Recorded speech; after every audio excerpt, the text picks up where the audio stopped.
Hello everyone दोस्तों, एक बार फिर से आपका स्वागत है आपके अपने यूट्यूब चैनल पे। उत्तराखंड पुलिस की आगामी परीक्षा की तैयारी में इंपॉर्टेंट क्वेश्चन की सीरीज़ में दोस्तों मैं एक नई वीडियो आपके सामने लेकर आ चुका हूँ।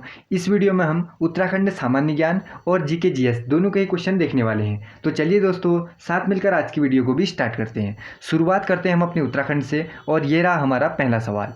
प्रसिद्ध कॉर्बेट नेशनल पार्क को पहले किस नाम से जाना जाता था? चार ऑप्शन है, trail national park, heli National park, Wilson national park या फिर रेंजे नेशनल पार्क। इसका राइट ऑप्शन आपको बताना है और इसका बिल्कुल राइट ऑप्शन हो जाएगा Hailey National Park. Option number B हो जाएगा इसका बिल्कुल राइट ऑप्शन। इसके पीछे बहुत बड़ी कहानी है, सारे के सारे फैक्ट मैं आपको बता देता हूँ, आप इस तरीके से याद कर लेना। देखो 1936 में राज्य के गवर्नर थे सर हेली, उन्हीं के नाम पे हेली नेशनल पार्क नाम रख दिया गया। और यह भारत का ही नहीं, भारत का तो है ही, इसके साथ ही एशिया का, इन दोनों का सबसे पहला राष्ट्रीय उद्यान है। कौन सा? Heli National park. फिर क्या हुआ, जब हमें आज़ादी मिली तो इसका नाम बदलकर रामगंगा नेशनल पार्क कर दिया गया, ये भी आपको पता होना चाहिए। फिर 1957 में क्या हुआ, जिम कॉर्बेट का नाम आपने सुना होगा, उनकी स्मृति में, उनकी याद में इसका नाम बदल के जिम कॉर्बेट राष्ट्रीय उद्यान कर दिया गया। तो ये सारी बातें आपको पता होनी चाहिए। बढ़ते हैं नेक्स्ट क्वेश्चन की ओर। अगला सवाल हमसे कहता है, क्षेत्रफल के अनुसार राज्य का सबसे बड़ा राष्ट्रीय पार्क कौन सा है? बताओ। चार ऑप्शन आप यहाँ पर पढ़ो और राइट ऑप्शन क्या होता है मुझे वो बताओ। इसका बिल्कुल राइट ऑप्शन हो जाएगा Gangotri national Park. Option number D हो जाएगा इसका बिल्कुल राइट ऑप्शन, क्योंकि ये तीनों इससे छोटे हैं। सबसे बड़ा यही है, 2390 किलोमीटर स्क्वायर में फैला हुआ। कितने में? इसको भी याद होना चाहिए, पूछ सकता है आपसे। गंगोत्री नेशनल पार्क राइट हो जाएगा और यह है 2390 किलोमीटर स्क्वायर में फैला हुआ। ठीक है, कहाँ है यह है उत्तरकाशी में। इस बारे में भी आपको पता होना चाहिए। उत्तरकाशी में इसको बनाया था 1989 में, 1989 से इसकी स्थापना हुई थी। इस बारे में भी आपको पता होना चाहिए। बढ़ते हैं दोस्तों नेक्स्ट क्वेश्चन की ओर। अगला सवाल, हिमालय नक्षत्र वेधशाला निम्नलिखित में से किस स्थान पर स्थित है? ऋषिकेश, देवप्रयाग, श्रीनगर या फिर रानीखेत। चार ऑप्शनों में से एक ऑप्शन राइट है, वो आपको बताना है। इसका ऑप्शन हो जाएगा right Devprayag. Option number B हो जाएगा इसका बिल्कुल राइट ऑप्शन। बढ़ते हैं नेक्स्ट क्वेश्चन की ओर। अगला सवाल, ये तो सभी दोस्तों आपको पता ही रहता है, उत्तराखंड में सबसे लंबी जो पर्वत है वह है नंदा देवी पर्वत। इसकी ऊंचाई कितनी है? 7817 मीटर है, ये भी हम सभी को पता रहता है। लेकिन अगर आपसे इस तरीके से पूछ ले कि दूसरी ऊंची चोटी है वह कौन सी है, बताओ, तो इस बारे में भी आपको पता होना चाहिए। तो दूसरी ऊंची चोटी है हमारे यहाँ कामेत पर्वत। ठीक, अगर आपसे पूछ लेगा इसकी ऊंचाई कितनी है, तो 7756 मीटर है। कितनी? 7756 मीटर। इस तरीके से भी आपसे पूछा जा सकता है। और कामेत हो गया या नंदा देवी हो गया, ये दोनों के दोनों चमोली डिस्ट्रिक्ट में पड़ते हैं। ठीक, और इसके साथ एक और इम्पोर्टेंट पर्वत है पंचाचूली, इसको भी नोट कर लो। कौन सा? पंचाचूली। अगर पेपर में कभी इसकी ऊंचाई पूछ ले पंचाचूली की, तो इसकी है 6904 मीटर। कितनी कहोगे पंचाचूली की? 6904 मीटर। ठीक है, इसको याद रखना। इसका राइट ऑप्शन हो गया ऑप्शन नंबर बी कामेत। और कामेत के बारे में एक और चीज़ पता होनी चाहिए आपको, यह धौली और सरस्वती नदियों के मध्य है। किसके? धौली और सरस्वती के मध्य है। ठीक, इस बारे में भी याद रखना। बढ़ते हैं दोस्तों नेक्स्ट क्वेश्चन की ओर और ये रहा हमारा अगला सवाल। हेली नेशनल पार्क का नामकरण कॉर्बेट नेशनल पार्क के रूप में कब किया गया? बताओ। देखो मैंने आपको बताया था पहले इसका नाम आज़ादी के बाद क्या रखा? रामगंगा नेशनल पार्क रखा। फिर 1957 में क्या रख दिया? इसका नाम जिम कॉर्बेट रख दिया। 1957 यानी ऑप्शन नंबर ए हो जाएगा इसका बिल्कुल राइट ऑप्शन। 1957 किसकी स्मृति में? जिम कॉर्बेट की स्मृति में क्या रखा? कॉर्बेट नेशनल पार्क इसका नाम रख दिया था। बढ़ते हैं नेक्स्ट क्वेश्चन की ओर। अगला सवाल हमसे कहता है, डोडी ताल किस जनपद में स्थित है? ये इंपॉर्टेंट ताल है, क्योंकि क्यों है इंपॉर्टेंट अभी देखना। यह कहाँ है स्थित? उत्तरकाशी में स्थित है। ऑप्शन नंबर बी को करेंगे एकदम राइट ऑप्शन उत्तरकाशी। ये इसलिए इंपॉर्टेंट है, इसलिए पूछ लेता है क्योंकि यह 6 कोनों वाला ताल है, इसलिए ये फेमस है। 6 कोनों वाला है। इसको षटकोण के आकार का भी मानते हैं। षटकोण आकार का ताल कहाँ है वही भी पूछ सकता है। उत्तरकाशी राइट करना है। कौन सा ताल है पूछेगा तो वह डोडी ताल है। बढ़ते हैं नेक्स्ट क्वेश्चन की ओर। अगले सवाल में अब हमसे पूछा है, प्रचलित कैलाश मानसरोवर यात्रा मार्ग में निम्नलिखित में से कौन सा दर्रा प्रचलित होता है? मोस्ट इंपोर्टेंट ये क्वेश्चन है और लिपुलेख दर्रे के बारे में आपको पता होना चाहिए। हर समय सबका फेवरेट सवाल है, किसी समय भी किसी भी एग्जाम में आपसे पूछा जा सकता है, तो इसको हमेशा के लिए याद रखना। नेक्स्ट क्वेश्चन की तरफ हम बढ़ते हैं। फिर अगला सवाल, टिहरी गढ़वाल में ढांढक आंदोलन किससे संबंधित था? किसान से, मजदूरों से, सेना से या फिर इनमें से कोई नहीं। तो ढांढक आंदोलन था मजदूरों से संबंधित, मजदूर। ऑप्शन नंबर बी हो जाएगा इसका बिल्कुल राइट ऑप्शन। बढ़ते हैं नेक्स्ट क्वेश्चन की ओर। अगला सवाल, उत्तराखंड का क्षेत्रफल भारत के कुल क्षेत्रफल का कितना है? बताओ। आज हमसे पूछा है क्या, क्षेत्रफल के लिए पूछा है ना, तो क्षेत्रफल में कितना आता है उत्तराखंड? 1.69% आता है। ऑप्शन नंबर डी हो जाएगा इसका बिल्कुल राइट ऑप्शन। क्षेत्रफल की बात आएगी तो उत्तराखंड का आ जाएगा 1.69%। अगर देखो एक और पूछ सकता है आपसे, जनसंख्या में कितना परसेंट है पूछ देगा। क्या पूछ देगा? जनसंख्या में कितना परसेंट है, तो तब आपको राइट करना है 0.83%। कितनी? 0.83%। बढ़ते हैं नेक्स्ट क्वेश्चन की ओर। अगला सवाल देखो फिर हमसे क्या कहता है। नंदा देवी राष्ट्रीय उद्यान चमोली में है और फूलों की घाटी राष्ट्रीय उद्यान, इसको यूनेस्को ने विश्व धरोहर सूची में शामिल किया है। बताओ कब किया है, कह रहा है। देखो हम सभी को पता है नंदा देवी को कब किया था, 1988 में ना। और जो फूलों की घाटी है इसको 14 जुलाई 2005 में। देखो लास्ट में 2005 वाले आपको 3 दिखते हैं, इसमें कंफ्यूज नहीं होना है।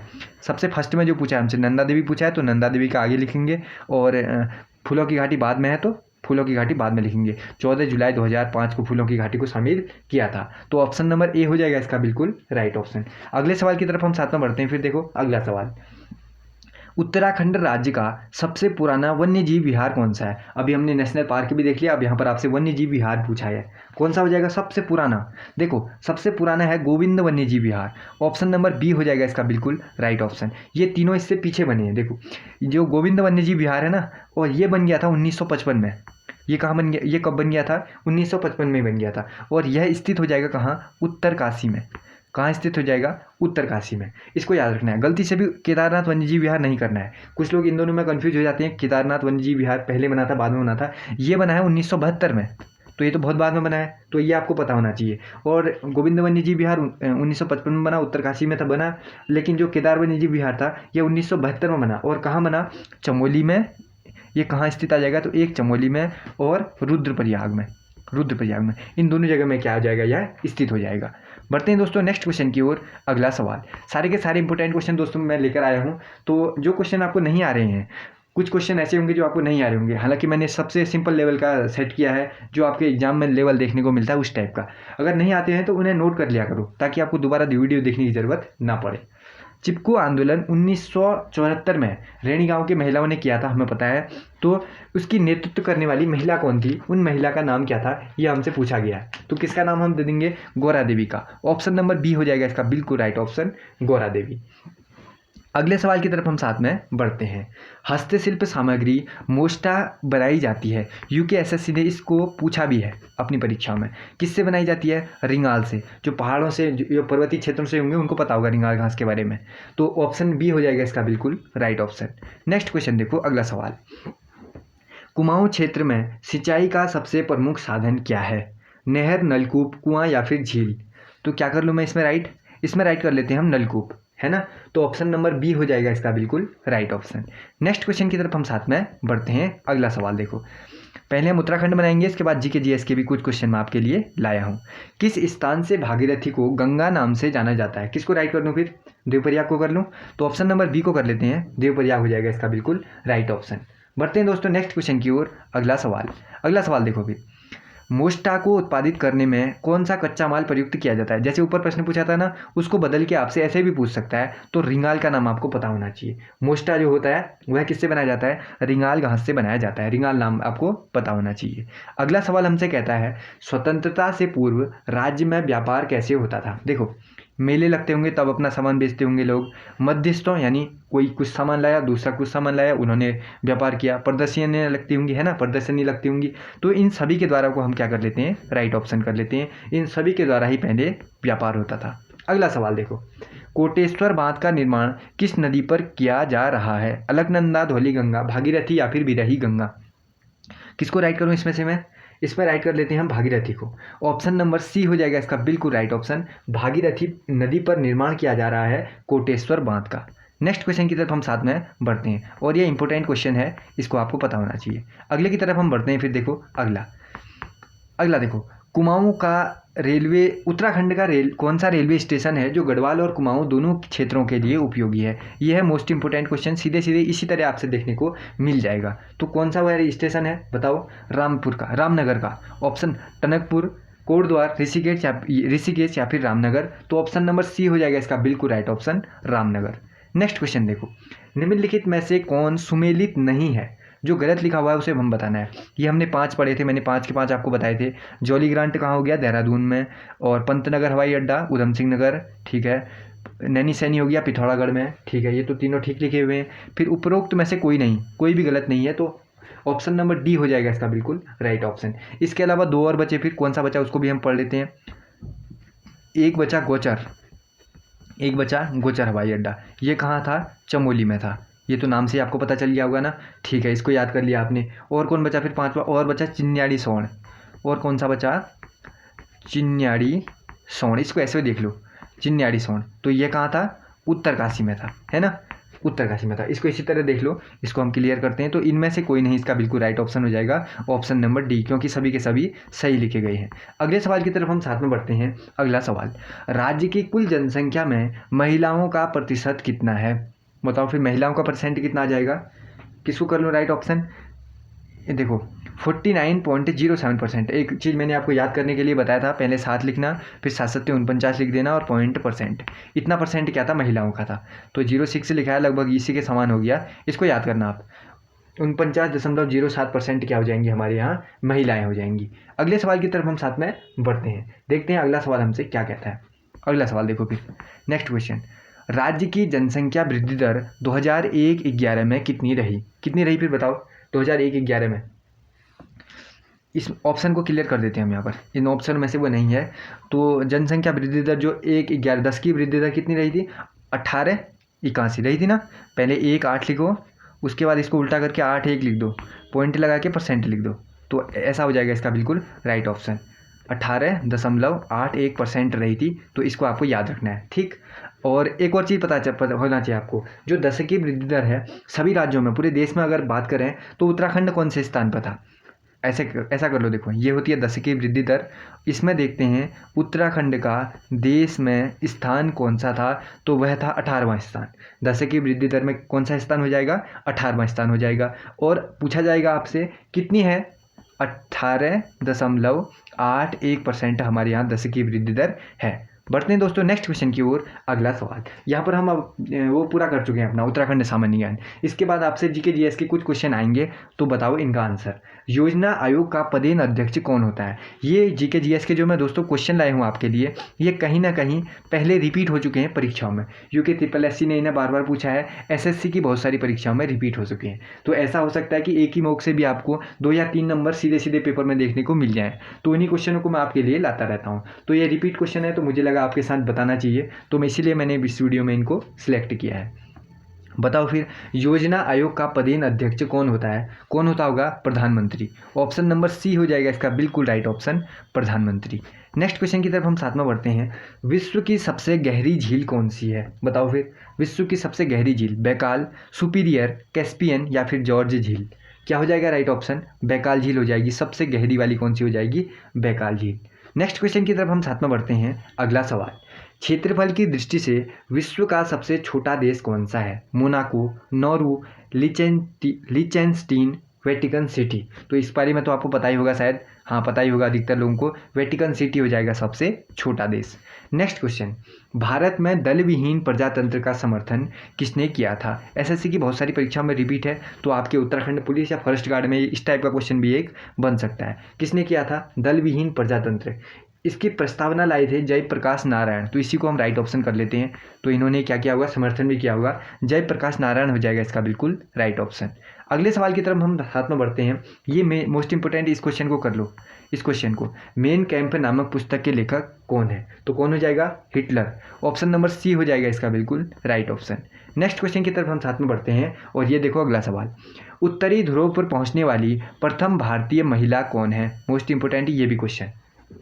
उत्तरी ध्रुव पर सबसे पहले पहुंचने वाली भारतीय महिला कौन हो जाएंगी? Preeti Sen Gupta. Option number A हो जाएगा इसका बिल्कुल राइट ऑप्शन, प्रीति सेन गुप्ता। अगला सवाल देखो फिर, द वाइट टाइगर के लेखक कौन है? द वाइट टाइगर किसने लिखी है बताओ? अमिताभ घोष, अरुंधति राय, महाश्वेता देवी या फिर अरविंद अडिगा? इन चारों में से राइट ऑप्शन हो जाएगा Arvind Adiga. Option number C हो जाएगा इसका बिल्कुल राइट ऑप्शन।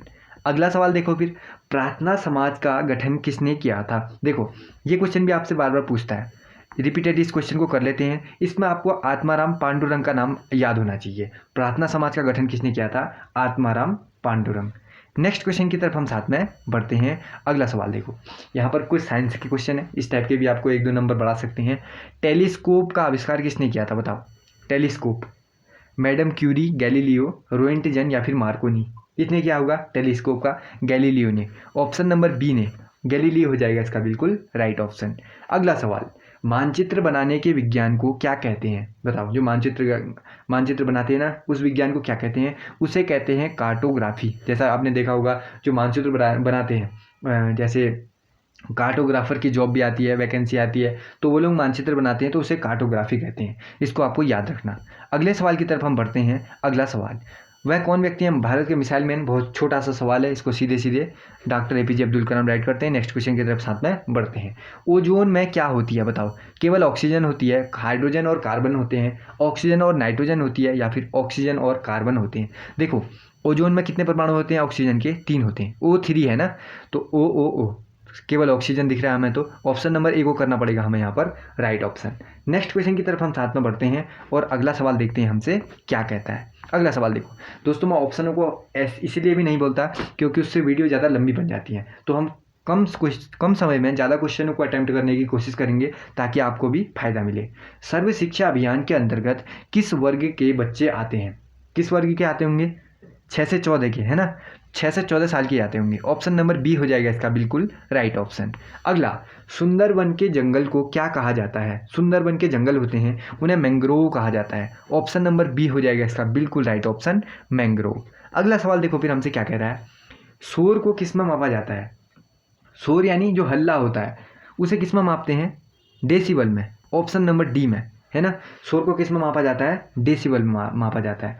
अगले सवाल की तरफ हम बढ़ते हैं फिर। अगला सवाल देखो, प्रकाश विद्युत सेल किस में बदलता है? बताओ। प्रकाश विद्युत सेल होता है, वह प्रकाश को किस में बदलेगा? विद्युत ऊर्जा में बदलेगा। ऑप्शन नंबर डी हो जाएगा इसका बिल्कुल राइट ऑप्शन, प्रकाश को विद्युत ऊर्जा में। हाँ, रासायनिक में नहीं बदलता, रासायनिक में नहीं बदलता। प्रकाश विद्युत सेल होता है, प्रकाश ऊर्जा को विद्युत ऊर्जा में बदलता है। एक और इंपॉर्टेंट है, इससे पूछता है रासायनिक ऊर्जा को विद्युत ऊर्जा में कौन बदलता है? यानी यांत्रिक ऊर्जा को, पहला वाला देखो ए वाला, यांत्रिक ऊर्जा को विद्युत ऊर्जा में जो बदलेगा उसे कहते हैं जनित्र। उसे क्या कहते हैं? जनित्र कहते हैं। यहाँ पर मैं लिख के दिखा देता हूँ, उसे कहते हैं जनित्र। इस बारे में आपको पता होना चाहिए। ये आपको दिख नहीं रहा होगा, ये जनित्र ऐसे है। मेरी पेन थोड़ी ख़राब है इसीलिए आपको दिखता नहीं है। जनित्र याद कर लेना, ठीक। तो ऑप्शन नंबर डी हो जाएगा इसका बिल्कुल राइट ऑप्शन। अगला सवाल देखो फिर, क्षुद्र ग्रह किन ग्रहों के बीच देखे जाते हैं? ये भी इंपॉर्टेंट क्वेश्चन है, आपसे सीधे सीधे पूछा जा सकता है। क्षुद्र ग्रह किन किन के बीच दिखते हैं? किसके बीच दिखते होंगे? मंगल, बृहस्पति, पृथ्वी, शुक्र, बुध, शुक्र या फिर बृहस्पति और शनि? क्या हो जाएगा राइट ऑप्शन? मंगल और बृहस्पति ग्रहों के बीच देखे जाते हैं क्षुद्र ग्रह। ऑप्शन नंबर ए हो जाएगा इसका बिल्कुल राइट ऑप्शन। अगले सवाल की तरफ हम साथ में बढ़ते हैं।